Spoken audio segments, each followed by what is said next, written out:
আসসালামু আলাইকুম বন্ধুরা, কেমন আছেন? আশা করি আপনারা সবাই ভালো আছেন। আলহামদুলিল্লাহ, আপনাদের দোয়ায় আমিও ভালো আছি। লাঞ্চে বানিয়েছি চিংড়ি মাছের মালাইকারি। আপনাদের সঙ্গে রেসিপিটা শেয়ার করব।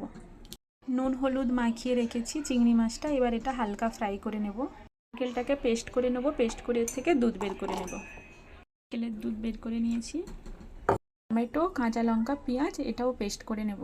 তেলের মধ্যে হালকা করে চিংড়ি মাছগুলো ফ্রাই করে নেব। ফ্রাই করে চিংড়ি মাছগুলো তুলে নিয়েছি। এর মধ্যে গোটা মশলাগুলো দিয়ে দেবো। টমেটো, কাঁচা লঙ্কার পেস্ট দিয়ে দেবো।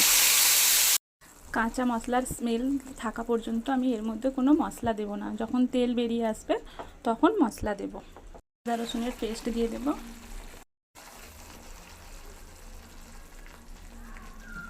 মশলার মধ্যে পানি দিয়ে ভালো করে মিশিয়ে নিয়েছি। এতে চিংড়ি মাছের মালাইকারির কালারটা খুব ভালো হয়।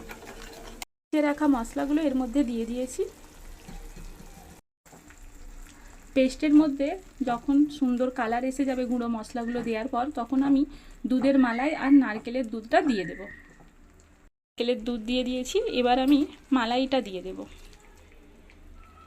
আমি সামান্য এর মধ্যে পানি দিয়ে দিয়েছি।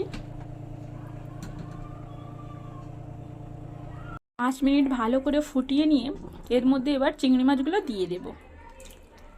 উপর থেকে কাঁচা লঙ্কা দিয়ে দেব, ধনিয়া পাতা দিয়ে দেব। 5 মিনিট মিডিয়াম ফ্লেমে ঢাকন দিয়ে দেব। চিংড়ি মাছের মালাইকারি রেডি। আল্লাহ হাফিজ। সবাই দোয়া করবেন আর ভালো থাকবেন।